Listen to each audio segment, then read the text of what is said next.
ঠিক আলসার নাকি ব্যথা কোন জায়গায় বেশি?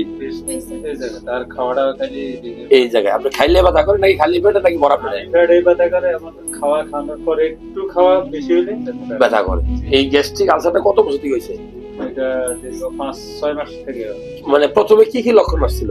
প্রথমে আমি প্যান্ট পরি, আমি শর্ট প্যান্টটা পরি যে টাইমে, ওই টাইমে আমার ব্যথা পেতেছে প্রচন্ড। আমি প্রবাসী ছিলাম, হ্যাঁ।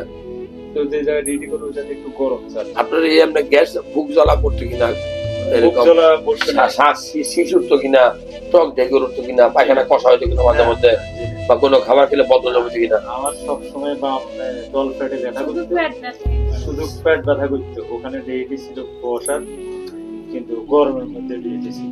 আচ্ছা, পানি খাওয়া একটু কম? পানি খাওয়া একটু কম, আর খাওয়াটা হইতো একটু লেট। দুপুরে একটা পায়খানা কালো হয় কিনা?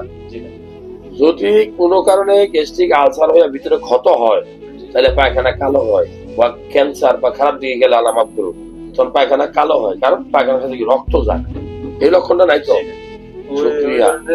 কোনো লক্ষণ নাই, শুধু পেট ব্যথা। শুধু পেট ব্যথা করে। এখন খানা খাইয়েছে, এখন চলতেছে। হ্যাঁ, খানা খাইলে বেশি ব্যথা করে। খানা খাইলে বেশি ব্যথা করে। আর আপনাদের আমি বলি, যদি কোনো মানে আলসার দুই ধরনের, একটা গ্যাস্ট্রিক, একটা হলো ডিউডেনাল। যদি কোনো কারণে ব্যথা করে খাইলে, এটা আমরা ধরে নিই ডিউডেনাল শেষ অংশে। আর যদি খাইলে ব্যথা কমে, তাহলে এটা উপরের দিকে ধরে নিই আমরা, মানে স্টমাকে, পাকস্থলিতে। তাহলে আপনি খাইলে ব্যথাটা করে। আমি খানায় 1-2 নেলা, নিয়মের বাইরে 1-2 নেলা বেশি হইলে বেশি ইনফেকশন করে। আর মানে খালি ফ্যাট হইলে ইনফেকশনটা বেশি করে।